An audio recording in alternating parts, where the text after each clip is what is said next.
It's time to talk about the hot mess history of our calendar. On today's episode, Monica and I dive deep into leap year, April Fool's Day, and why the heck the 10th month of the year is named after the number 9. Find out all this and more on today's episode of Two Monicas and a Microphone.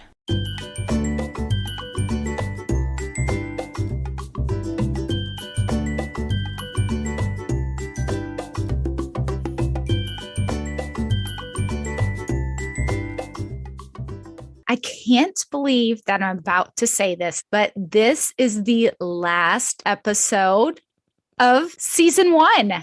I can't believe it. And I thought you were going to say ever. And I was like, wait, when did that happen? No, I love it. I don't foresee me ever wanting to say this is our last episode ever. I know. I can't get enough of hearing our voices. Yeah. So season 2 is going to start on March 1st. But for all of our friends out there, you can still follow us on Instagram at Two Monica's Podcast to keep up with us or share an episode idea. You can also go there and sign up to be on our email list as well. All right. So speaking of new things, it is the beginning of a new year. And this is a time that people sit down and mark out goals and plans. And in fact, I was doing that for us while I was making a calendar out for us to share with you after we record today about season 2. That actually has to come into play with what we're going to be talking about today. Do you use a calendar at all or a planner, or do you just willy-nilly get through life? Do I have a calendar or planner? So get this. I bought an 18-month calendar in August. It was the end of 2021 and all of 2022. And I said, Paul, we're going to put this up in the house. That way we can keep track of kids' appointments and, things we have going on, even though we have no friends and no plans. And, it should be fairly easy. And he's like, I didn't think you liked paper. I'm like, I don't. But I want to be able to see it. Guess what? I never opened it. Well, good news. It's only January. You can still open that calendar. There's still time. I used to use a paper calendar all the time. I'd print it out, update it when your kids have a lot of things going on. I will have to say that is nice. And then I keep it on the door to the garage so we can see what's going on every day at a glance. Oh, that's a good idea. I do like it. It keeps me on track. I like paper calendars. Now, if I want to have an appointment, I do put it in my phone, but right. A paper calendar is always going to be what I go for. So I used to use a Franklin planner. I've used so many different kinds of planners. And basically what it comes down to is if you don't write in them, it doesn't matter. We're actually not going to talk about planners today. No. We're actually going to talk about the hot mess history of our calendar. And we touched on this a little bit in the last episode.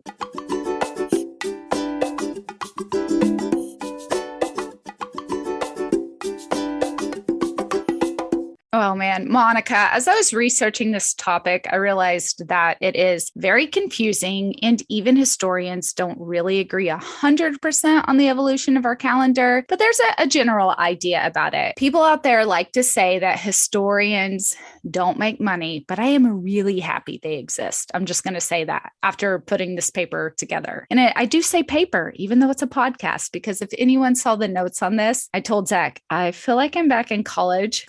Every episode is a mini research paper. It really is. It really is. And this, I think, is all the episodes we've done. I knew the least about this topic. Oh. So it took even more learning. I had originally named this the 12 months. I was going to go through everything at a surface level. Like, why was January named after the god Juno? Was it named after the god Juno? Why do we have birthstones? What's the deal with September through December not matching their Latin numerical roots? Stuff like that. Yeah, really nerdy stuff. But instead, I started asking different questions like, what is time? How long is a year truly? And why 12 months? Why not 4? Why not 8? So I uncovered these answers to these questions, plus the very, very messy history of our modern calendar, including leap years, which is super interesting. And that's actually what I'm going to be sharing with you on today's episode.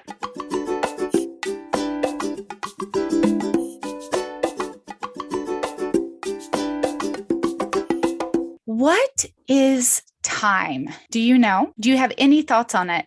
I feel like as a philosopher, you might have a thought or two. Time is relative. Time is what you make of it. You never get it back. You only lose it. And I do believe that Einstein was onto something with his theory of relativity, because when you're having a good time, it flies. Yes. That's my philosophical view. So I want everyone to hold on to their seats, because I look up time in a scientific aspect. And like with most of the stuff that we talk about on this show, what we've learned is that the science is still out on it. I just feel like that's the answer I get every time. Measuring a year is incredibly impossible, and calculating and recording time is definitely a man-made phenomenon. Kind of think about the fact that we want to control time with the calendar as just, human nature being control freaks. We want things to be quantifiable and predictable. Exactly. Mm-hmm. I'm just a dormant political scientist, and you're a philosopher who's already shared your thoughts on this. So let's really see down to the nitty gritty what a couple of scientists have said about time. Okay. And according to an article in BBC's scientificfocus.com, scientists have indeed tackled the mystery of time, and they have reached an astounding conclusion. They insist that the most successful theories in physics prove time does not exist. See, I was right. It's right. Relative. But then again, it goes on to say that theoretical physicist Professor Smolin thinks that they, being scientists, have been led to dismiss the reality of time by a mix of deep-seated beliefs and esoteric mathematics. Oh my God. I know, right? So he posits that not only does time exist, but that it is responsible for our very existence. Now, we're not going to get really far into talking about what that means, but I'm like, does that mean time is sentient? Like, I don't know what's going on with what he found. Did he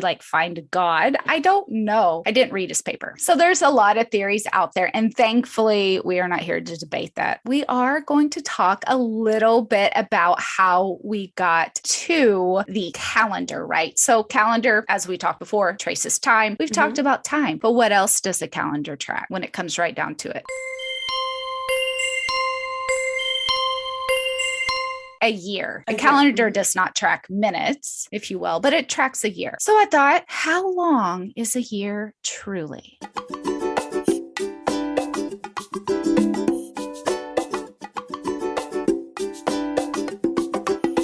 So Monica, do you know how long a year really is? What do you think a year is? I mean, off the top of my head, I would definitely say it's 365 days usually, but sometimes we have to add some days and, just off the top of my head, 365 days, except for every 4 years, there's 366. That is what I said before I started this research project. I would agree. So there's two different ways to track a year super scientifically. One is called the sidereal year, and it is the time that it takes the Earth to orbit the sun with respect to fixed stars. So that's 365 days, 6 hours, and 9 minutes, and 9 seconds. Then we have the tropical year, and that is based off of the summer and the winter solstice. It's crazy though, because the exact length of a tropical year can vary to around half an hour. So I guess the tropical year in 2032 will last longer than 365 days and 6 hours. But in 2027, it's only going to last 365 days and 5 hours and 39 minutes. Wow. This is why we like calendars, because we don't really care about all those extra minutes. Let's round up or round down. Yes. And that is what our ancestors, ancient man, that's what they did. They just rounded as well, because it's very difficult. We're going to talk a little bit more about our Western calendar though.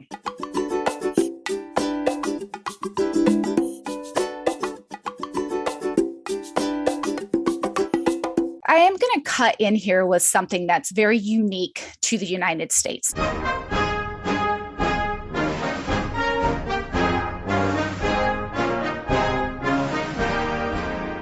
The thing called daylight savings time. Oh my gosh, right. See, it elicited a moan immediately. That is us just dealing with a matter of 2 hours, right? Just 2 hours that we're manipulating every year. It causes us such consternation. Well, before we had the Gregorian calendar, there were so many changes all the time. Like these are actually kind of hilarious to me, and I could not even imagine living during this time. And it was definitely something I was ignorant to of the daily life of people capital in Rome. I'm going to get a little nerdy here, but hopefully I can make it somewhat entertaining for you to learn how we got up to the Gregorian calendar, which you shared with us last time. In 46 BC, the Roman calendar had 12 months, but only 355 days. So they're like, hey, there's just these 10 days hanging out all willy-nilly. We'll just use them wherever we want, whenever we want. So today, I will just say, today is January 7th, but I'm just going to say it's January 9th because I want to use it for my political gain. That to me is crazy, but also not really, because seriously, people in power, when they get power, they will do what they want, including manipulate calendars. I was just about to say that. They were obviously abusing this. And Julius Caesar, he could have continued to abuse it himself, but I think he was probably maybe more analytical and he wanted to put an end to this abuse of the calendar. Plus, it was super confusing. People are showing up at the wrong time, the wrong day. And we'll learn later that goes on for centuries, but I mean, I do that with a calendar, so exactly. So he did. Yeah, so he didn't exactly solve that problem for all of mankind, but he did a pretty good job. Now, of course, it wasn't just him. He had a forum of the best thinkers of the time to help him come up with this, and he did borrow the idea from the Egyptians. It's not all Julius Caesar from his mind, but he was the task manager, if you will, who got it going. What he did is he made a calendar that wasn't perfect. It drifted by one day every 134 years. And what did he care? He was going to be dead. He wasn't going to have any appointments. So in order to get that year to match up with the new calendar, though, so it was going to have an extra year that was going to affect everybody in over a century. Well, the same thing, it kind of happened with those extra 10 days. At the end of 47 BC, in order to get his new calendar set up, he added 60 days to the end of it and calling it the last year of confusion. So let's think about that right now. Like, at the end of December, we're just like, let's add on a little over 2 months and let's see what happens. Could you imagine? No, that would be a disaster. Yeah, and it's not even the first time that this happens to our calendar. But I think what they did is they did what sometimes we have to do as mankind. And we just have to be like, this is going to be messy for now, so it can be better for later. Of course, he really didn't care about the people in 134 years who would have this extra day, right? And that brings us to Mr., and you wouldn't call him Mr., but anyway, Pope Gregory.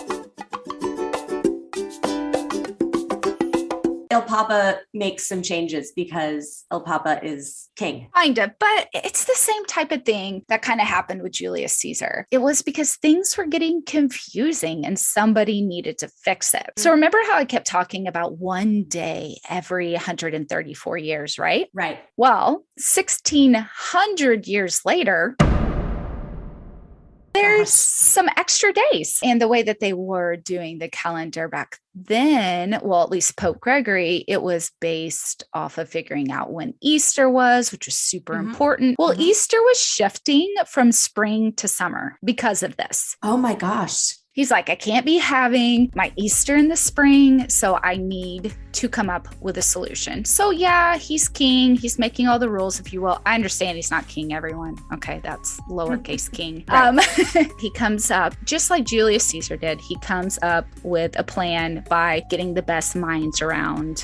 He, again, task manager for the new calendar. Biggest change that they made, they're like, yeah, no, this is a good start, but we need it not be every 134 years. Clearly, it's going to cause a problem for a pope in 1600 years again to figure out when Easter is. We're going to make a new leap year calculation. And this is the part of leap year I did not understand. It's like how you and I said, well, it's every 4 years, right? That's really what I thought. Wrong. Oh, okay. It actually has a formula. So we can't just say it's every 4 years, because if we do that, then we're going to end up like Julius Caesar and it's going to have a lot of extra days. So a leap year is actually only occurring in a year that is divisible by 4, which is what we understand it as, but not divisible by 100. However, if it is divisible by 400, disregard the 100 rule. So in the year 2100, everyone is going to be super confused because it's not going to be a leap year, but it'll be 4 years after a leap year. People are going to be so confused. That helped make up for this leakage of time, if you will.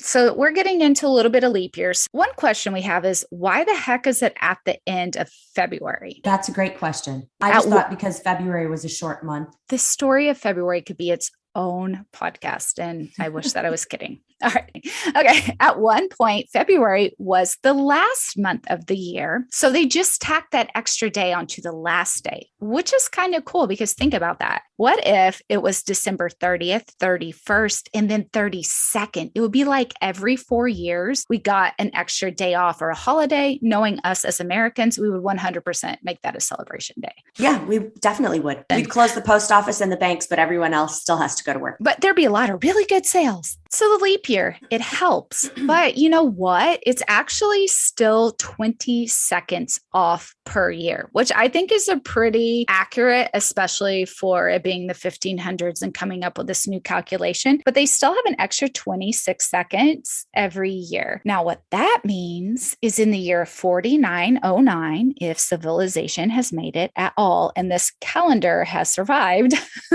a lot of ifs there, will be off by an entire day. So it would be like you would need a reverse leap year in the year 4909 to get you back on track. So maybe instead of February having 29 days for leap year, they'd only have 27 for anti-leap year. Oh my God, all those people born on February 28th are just going to not age for a year. I love that you brought that up because we will be talking a little bit about how people's birthdays change because of this too.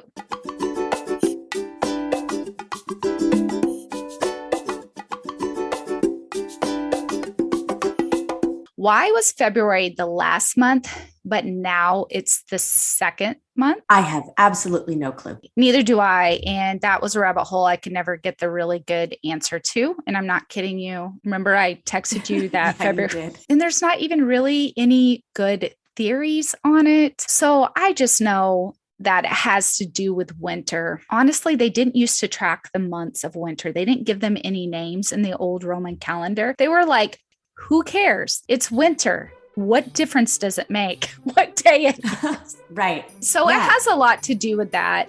So it has to do with it being in winter, tacked onto the end. But then when it became Julian, then they decided to do something different. So by time it became the Gregorian calendar, it is in February already. So that's why they added it to the end of February, because the leap days were already accounted for in there. So they just kept it. They didn't mess with the day that it was, even if it would have made more logistical sense to move it to the end again. But why is February the second month? I don't know. It's just very confusing. You can find easily how January moved to the first month because it actually used to be the second to last month, but the February is just convoluted. And if you find it out, go ahead and share it with me and Please all your share it. sources. Monica was driving me nuts. Yeah, I was like, it shouldn't take this long to get this answer. With all of that being said about leap year and February, remember we talked about those drift days, right? That we're taking Easter from spring into summer. Well, much like Julius Caesar had to do, the Pope here had to do the same thing. He had to adjust for those days. And I do wonder, when I tell you this story, if it's not where the fairy tale of Sleeping Beauty comes from. This seems like the perfect time to tell you about our first episode coming soon in season 2. Monica and I take a deep dive into all the classics, and they are nothing like what you've been told. Join us March 1st as we start an exciting new season of Two Monicas in a Microphone with our episode, Fairy Tales Should Scare You. So in the year 1582, when you went to bed on October 4th, it was October 4th. But when you woke up, it was October 15th. What? They just were like, we'll get rid of these days. Oh my gosh, can you even imagine, right? Talk about confusion. I feel like this is another year of confusion. So everything changed. Debt deadlines. Oh, they're due sooner. Holidays. Birthdays changed. Even the Pope's birthday was affected and went from being January 1st to January 11th. Wow. Protestant countries, as we talked about, were a little iffy on adopting this new calendar. As we talked about before, they looked at it as the way for the Catholic Church to slow their movement. Aha. And that comes into play for us, United States. England didn't use the Gregorian calendar until the year 1752.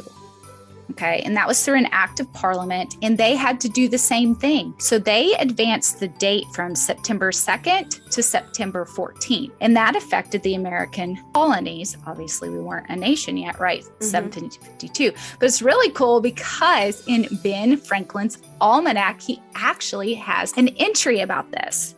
So, Monica, I love Ben Franklin. I love all of his sayings. The Almanac is a great resource, and a lot of people still use it today. So, this is a quote from Ben Franklin. "And what an indulgence is here for those who love their pillow to lie down in peace on the 2nd of this month, and perhaps not awake till the morning of the 14th. I mean, that sounds like some restful sleep. It does. And he's so sarcastic. I love it. Yeah. I say that the Gregorian calendar is winner, winner, chicken dinner, because you only lose one day every 3,236 years. That sounds like about as accurate as you could get. Considering what we're trying to do, the whole purpose of the calendar, right? So the first time anyone's going to get stinky again because there's going to be extra days or whatnot is, I believe, the year 5205, 5205. If in fact the earth exists and the Gregorian calendar is still telling everyone what to do, then I bet that year will be ultra super mega uber leap day. I am so glad we're not going to be around.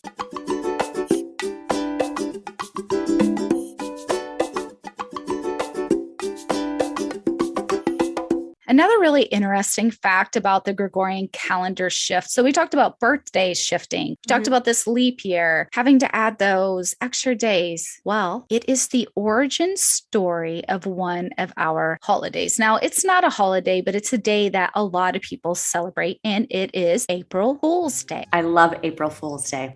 As we talked about, they made all these switches. Well, one of the switches is that the first day of the year went to January 1st instead of April 1st. Okay. So people who didn't get the memo, which, hello, it was 1582. There wasn't social media. There wasn't the Pony Express. There wasn't easy ways to get information, right? So we understand this. Crazy. This even affected us into modern times, right? Getting information out. So they really didn't know. So people who continue to celebrate the first of the year on April 1st were called April Fools.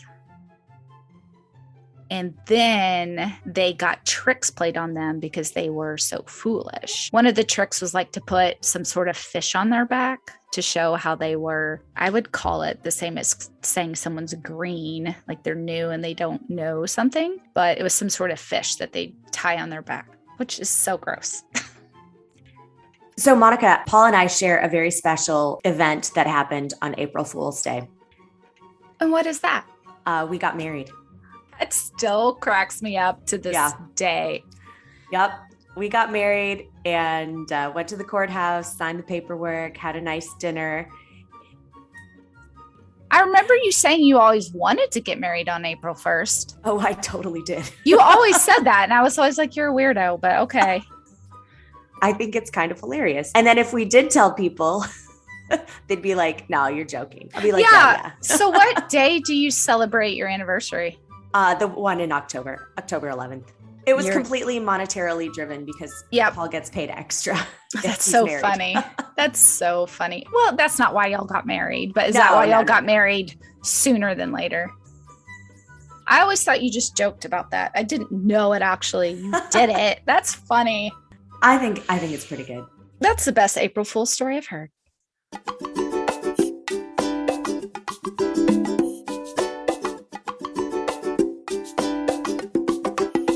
Okay. People always bring up this problem about our calendar.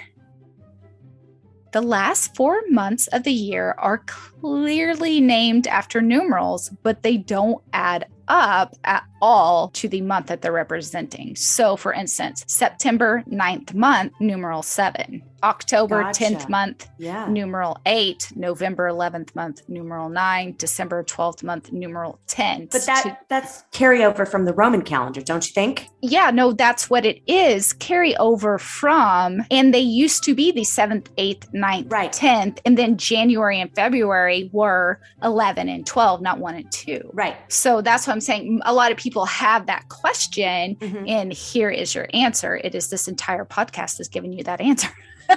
I just know that's just a question I see people bring up all the time. And I myself never really knew. I mean, obviously you're like, well, something happened, but what was it? And we don't know. We don't know about February. Why Pope Gregory, when he made the new calendar, didn't rename the months, I will never know. Because I would think that that would bother you so much. And here you are making all these changes. Why not change that, right? But he didn't. Right. That was a fail in my book. At least keep 7, 8, 9, and 10 as 7, 8, 9, and 10. Yeah, so there's just so many different things that could have been done, but it never was. They are what they are, and we don't speak Latin anymore, so we don't think about it as much. But you know math, so sometimes you're like, this doesn't compute. So January, named after the Roman god of beginnings and transitions. I think you talked about this last time. Janus. Yep, Janus. February, do you know that it got its name from an ancient festival dedicated to ritual springtime cleaning and washing? So both January and February have had multiple names, and they've been in multiple spots in our calendar. Where we look at today is what I'm telling you. Hey, do we know why we have the gopher see his shadow or not see his shadow on February 2nd? I don't know where that particular, I don't know of him, and he didn't come up during the Gregorian calendar study. So my guess is Victorians. I'm going to read about March. So March is named, Martius was named for the god of war, Mars. And this was because March used to be the first of the year when the active military campaigns resumed. So the month of April got its name. If we'll move on, they think that came from the meaning of the Latin word to open. Obviously, it's the opening of spring. Yeah, I love April. So the month of May is like February in the fact that it was hard to come up with a real answer. They think that it came from it has to do with the Roman and the Greek gods and the fact that they became one. I don't know if anyone knows the story of those, but a lot of times they get conflated. They do. Yeah. So named after the goddess Mai or May, and it's debatable if that's who it came from, but they believe it is. Some scholars say that it's not named after her because the Latin poet Ovid actually claimed that the month may have been named after the Latin word meaning, and I think this is the true one if you want my opinion, the Latin word maiores, which means elders, to juxtapose it to the month of June, which was named after Ienores, which no idea if I said that right, but that's the Latin word for youth. So to me, it makes sense that it would be May and June, elders and youth. Not May, rando goddess, and June, youth. Yeah, I like that one too. Plus, Ovid said it versus historians guessing. True. Then we have, which I just said June, now we have July, named after. Who do you think July is named after? Et tu, Brute, Julius Caesar. Absolutely. And then what about August? Augustus Caesar. Then that leads us to September, October, November, and December. I already went over that. 7, 8, 9, 10.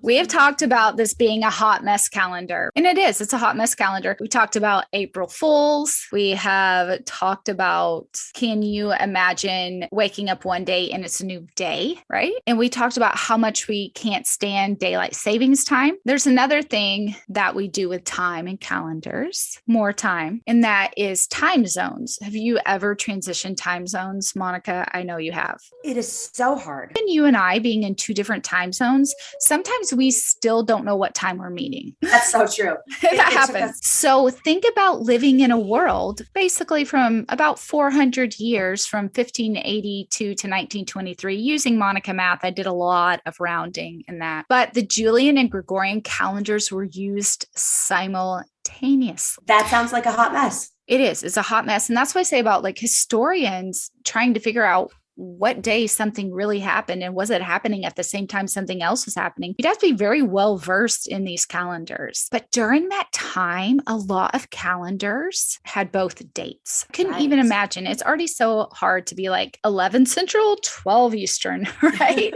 But now think about this. Okay, so I have an example. It's a famous example. George Washington. So he was born on February 11th, 1731. And as we learned earlier, that was before the colonies. So once they adopted it, his birthday went from being February 11th, 1731 to February 22nd, 1732.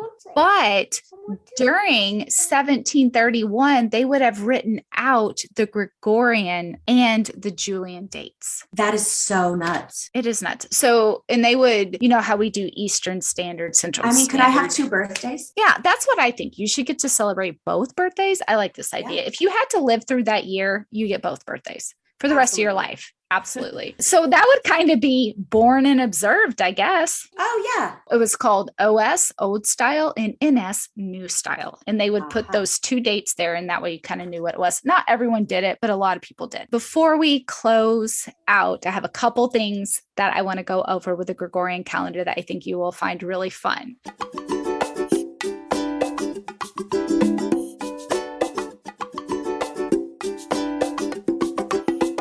Believe it or not, the Gregorian calendar is not the only calendar in use. Yeah, no, there's a lot of calendars. Ethiopia, North Korea, China, and Saudi Arabia have their own calendars that they also use, even though in 1949, China did adopt our calendar that we use here in the US. I was going to go in and tell you what today was in their calendars, but we've already gone a long time talking a lot about February.